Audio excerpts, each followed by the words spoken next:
Olá pessoal, tudo bem? Como é que vocês estão? Bom, eu sou o Cadete William. Eu tenho a responsabilidade de trazer um estudo sobre um tema muito interessante. Vestindo a armadura espiritual do século 21. No entanto, esse estudo vai ser um pouquinho diferente do tradicional. As armaduras espirituais, como descrito em Efésios 6, são verdade, justiça, paz, fé e salvação. E esse modelo que eu vou trazer aqui para vocês é o modelo antigo de armadura que era usado nos combates dos romanos, que acho que vocês mais ou menos já viram. E agora eu vou trazer como seria mais ou menos aplicado no século 21.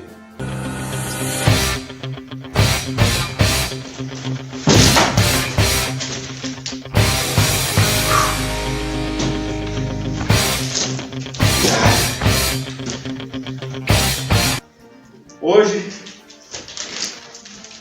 esse é meu inimigo, o diabo e seus anjos. O que eu tenho para lutar contra ele? Eu tenho oração, eu tenho fé e eu tenho justiça. E se isso não for suficiente, eu tenho verdade, paz e salvação.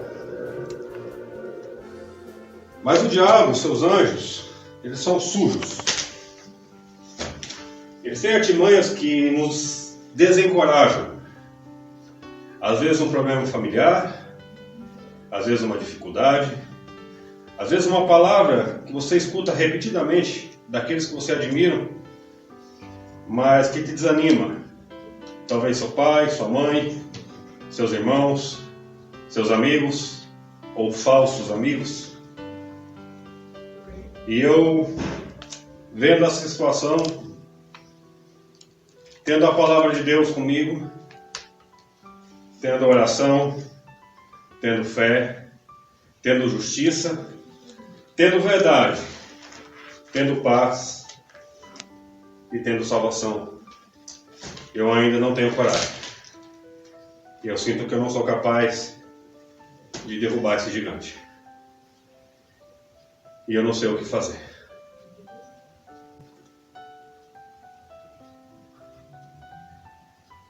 Vai, William. Você consegue. Você vai chegar lá. Não sei se eu consigo, cara. Sim, você vai conseguir. Não sei. Você vai conseguir sim.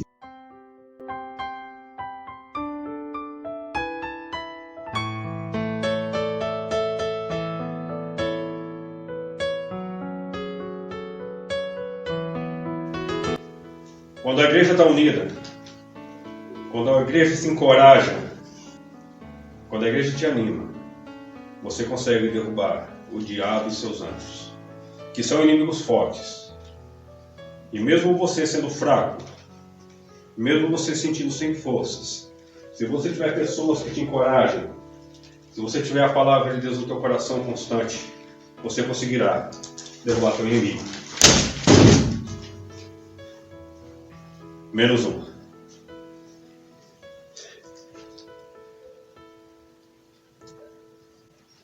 Em Efésios capítulo 6, na versão A Mensagem, a partir do versículo 10 até o versículo 18, diz assim nessa versão: Para encerrar, lembro que Deus é forte e que vocês são fortes. Tomem tudo o que o Senhor providenciou para vocês. Armas eficazes, feitas com o melhor material. Vocês terão que usá-las para sobreviver às emboscadas do diabo. Não trata de um jogo com amigos no fim de semana, uma diversão esquecida em poucas horas. É um estado de guerra permanente, uma luta de vida ou morte contra o diabo e seus anjos. Estejam preparados. Vocês lutam contra algo muito maior que vocês. Aceitem toda a ajuda que puderem, toda a arma que Deus providenciou, para que no fim da batalha vocês ainda estejam de pé. Verdade, justiça, paz, fé e salvação são mais que palavras. Aprendam a utilizá-las. Vocês vão precisar delas a vida inteira. A palavra de Deus é uma arma indispensável. A oração também é essencial nessa luta incessante. Orem o tempo todo com fé. Oremos pelos irmãos na fé. Mantenham os olhos abertos. Encorajem-se mutuamente, para que ninguém venha cair ou vacilar. Interessante que o conselho de Paulo para a igreja de Éfeso, ela serve para os dias de hoje. Muita coisa nova surgiu. Naquele tempo não tinha depressão. Naquele tempo os casos de suicídios não eram tão comuns. Naquele tempo as igrejas morriam pela verdade. As pessoas eram martirizadas, torturadas, esfoladas, porque creiam em Jesus. E é interessante o que Paulo fala. Armas eficazes feitas com o melhor material. O que é o melhor material? É o melhor que você tem. E aqui eu quero detalhar um pouquinho de cada uma. A verdade, ela deve ser constante. E o que é a verdade constante? É você viver corretamente, com integridade. Mentirinhas, isso não existe. Mentira é mentira. Lógico, vocês já sabem disso. Mas, às vezes, em alguma situação, a verdade, ela pode falhar com a atitude. A justiça também faz parte da integridade do homem. O ser justo é uma característica única. E nos dias que vivemos hoje, ela é rara. Tem até um ditado que diz que a justiça é cega. Não é verdade, gente. A justiça vê muita coisa. E às vezes você faz algo justo e alguém te reconhece por isso. E eu não digo que está errado, mas é para mostrar que ser justo hoje é raridade. Você olhar as coisas com amor, você olhar as coisas, como eu posso dizer, sem julgar. Nós não somos ninguém para julgar ninguém. Nós não temos esse direito de julgar ninguém. Mas viver em justiça, fazendo o que é certo, o que é correto, sendo maleável, isso é justiça. Mas talvez você sofra injustiças. Talvez hoje, como jovem, e eu já fui jovem um dia, por mais que isso pareça um pouco distante, eu sofri muita injustiça. Mas nunca deixei de ser justo. E talvez você sofra também. Mas o que acontece ao seu redor não pode mudar a tua essência. A tua essência é aquilo que você é por inteiro. É aquilo que motiva teu ser, aquilo que te impulsa. Essa é a tua essência. A paz. E aí está uma coisa muito interessante que todos querem e pouco semeia. A paz é aquele desejo intenso de não ter aflições, de não ter problemas, de não ter discussões, de não ter brigas. Lógico, isso não acontece aí no vosso meio. Estou falando de uma coisa superficial. Acontece sim. Só que a paz, ela deve ser semeada e trabalhada. Para que haja paz, vai haver guerra. Se não houver guerra, não tem paz. Agora, para que você alcance a paz, você tem que vencer a guerra. E a nossa guerra é contra quem? Contra o diabo e seus anjos. Lembre sempre disso. A nossa luta não é contra a carne nem contra o sangue. É contra principados e potestades. A fé. Isso é uma coisa que todo mundo tem. E Jesus fala uma coisa interessante: se tiveres fé como um grão de mostarda, dirás ao monte, move-se, e ele se levantará do seu lugar e irá para outro canto. O que é ter fé? Fé é crer. Fé é você saber que Deus existe, mesmo sem poder vê-lo aos olhos nus, mas nunca duvidar do que Ele é capaz de fazer por você. Fé é você nunca duvidar do que Jesus já fez por você. A fé é em meio a todas as turbulências que estejam acontecendo, brigas, discussões, humilhação, morte, você saber que Jesus deu a vida por você e saber que Deus está ali com você, que Deus não te abandonou, porque Ele é real, mais real ainda do que eu e que você.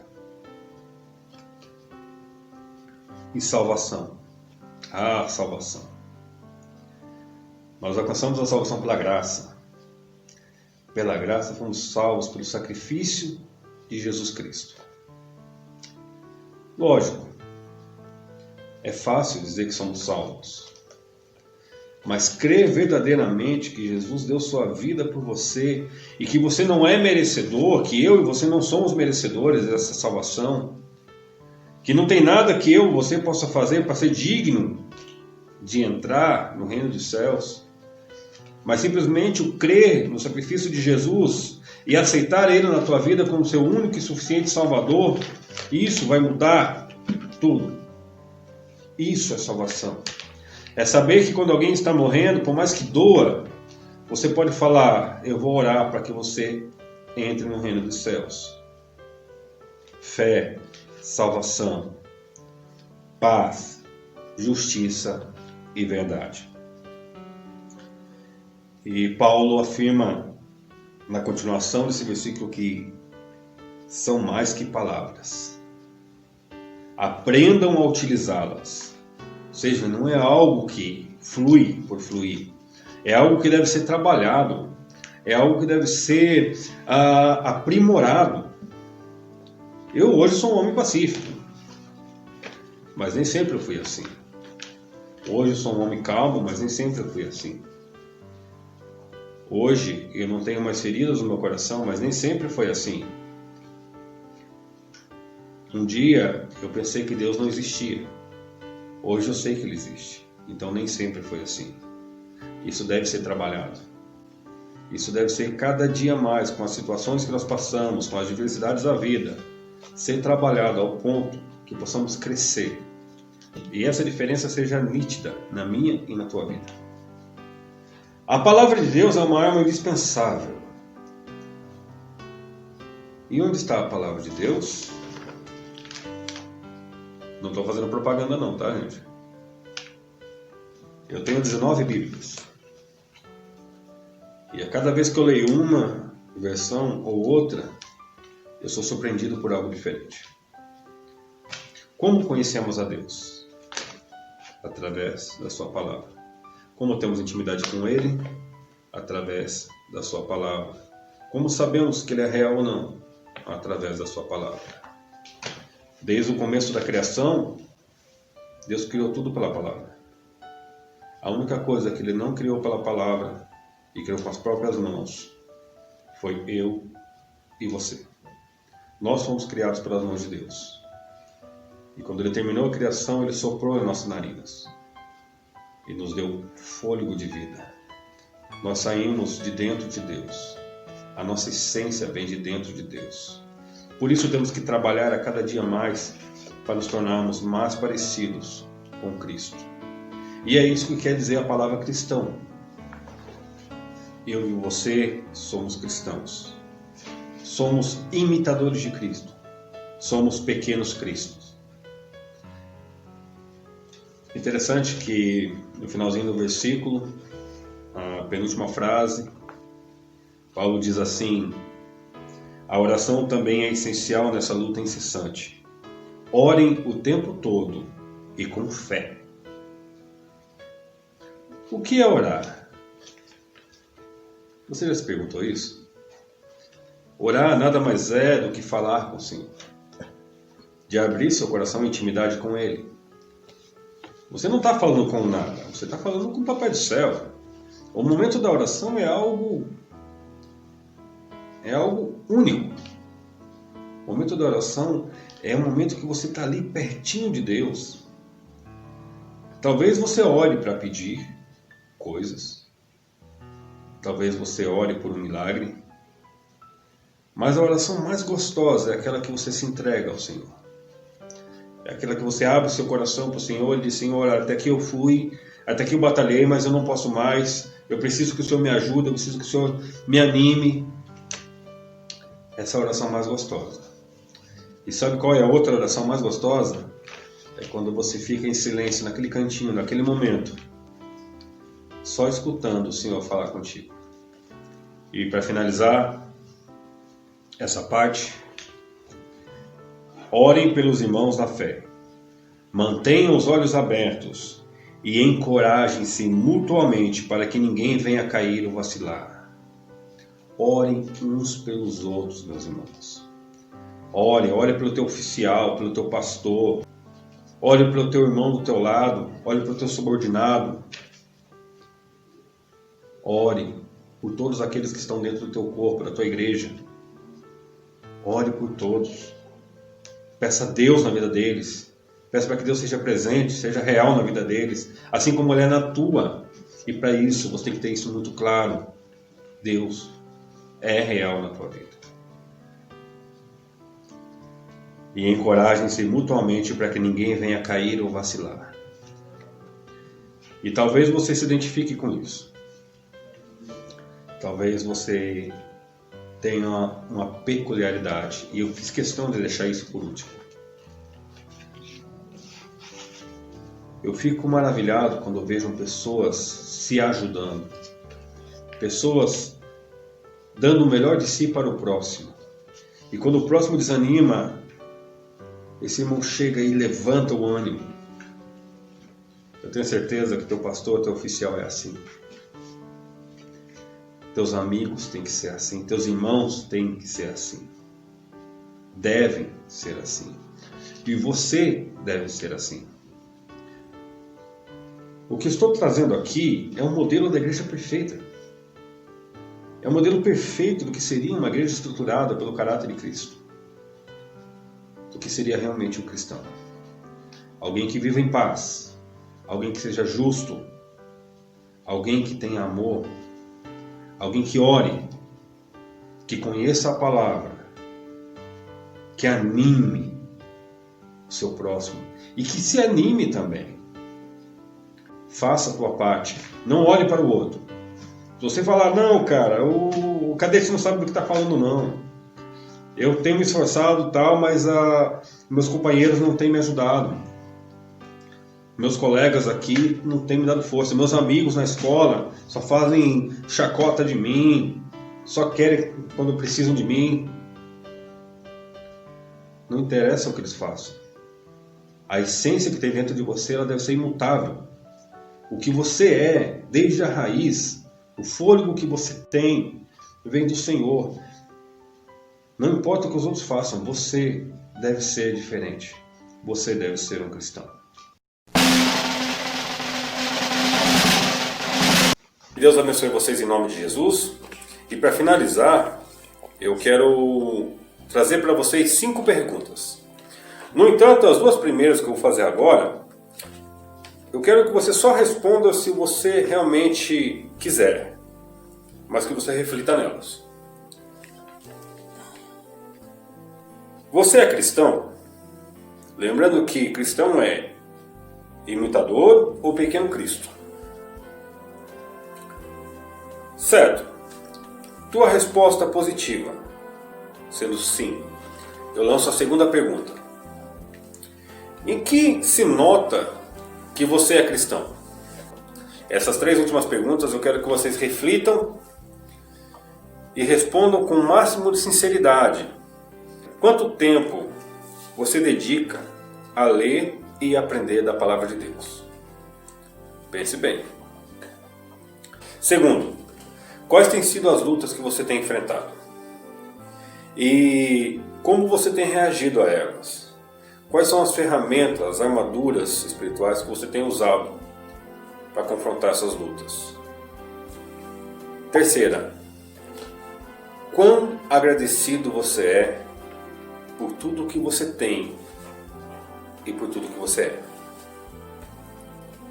São 5 perguntas. As 2 primeiras, reflita e só responda se quiser. E essas 3 últimas, discuta com teu grupo. Pense.